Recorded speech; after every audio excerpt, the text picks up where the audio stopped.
Buonasera da Piancastagnaio, siamo sulla pista dove tra pochi minuti verrà corsa la prova del palio delle contrade che verrà corso domani 18 agosto alle 18:30, una nuova pista quest'anno inaugurata lo scorso 12 agosto, inserita in realtà in un parco tematico equestre, quindi tutta un'area dedicata al cavallo dove oltre alle corse di cavalli, il palio, potranno essere anche effettuate, svolte attività di ippoterapia, maneggio e quant'altro. Uno spazio bellissimo, inaugurato appunto lo scorso 12 agosto, voluto dall'amministrazione comunale, dietro anche la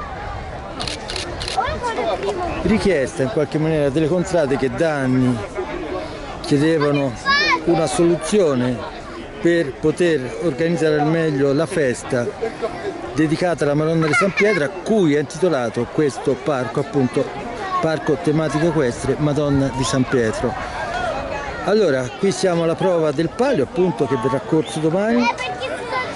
Vorrei ricordare le contrade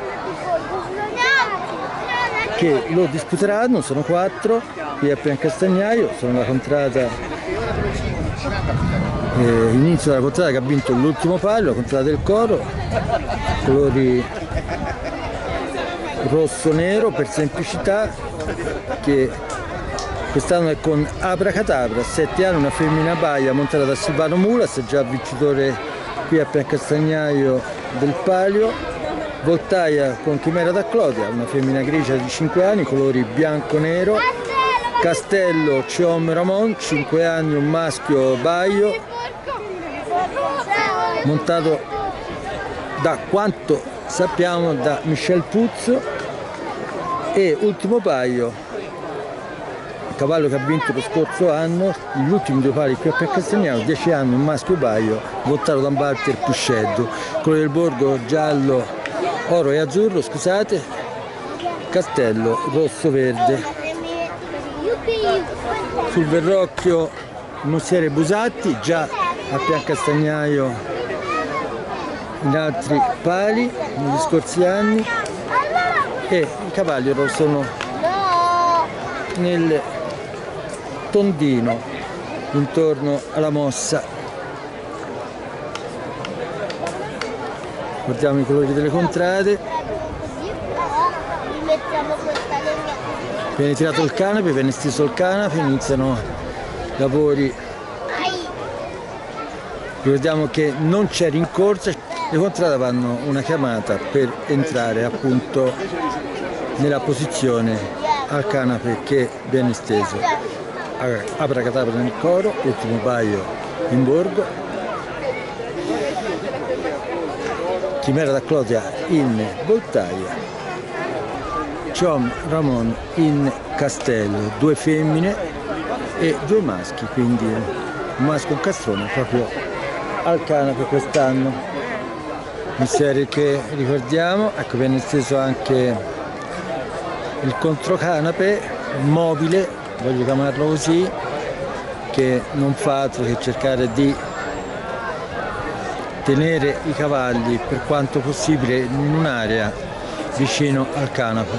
Ricordiamo non c'è la rincorsa qui a Piancastagnaio. Il secondo canape è solamente uno strumento vero e proprio per tenere i cavalli in una zona ben delimitata in base a un regolamento. Allora vediamo, ecco, è stata data la mossa, partita. La contrada del borgo, l'ultimo paio, e Walter Pusceddu davanti a tutti, uscito per primo, seguito dalla contrada di Voltaia. Poi vediamo la contrada del Coro e la contrada di Castello, stanno già ricamando i propri cavalli, le 4 contrade.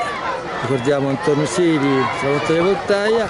In questo momento dietro c'è il Coro con Silvano Mulas e Castello con Michel Puzzo e Walter Pusceddu su per borgo. Ecco, già suona la campana, sono 3 giri più l'ultimo tratto di dirittura dopo la mossa. Ecco il Coro ha sopraggiunto la contraria Voltaia e va a chiudere vittoriosa la propria prova.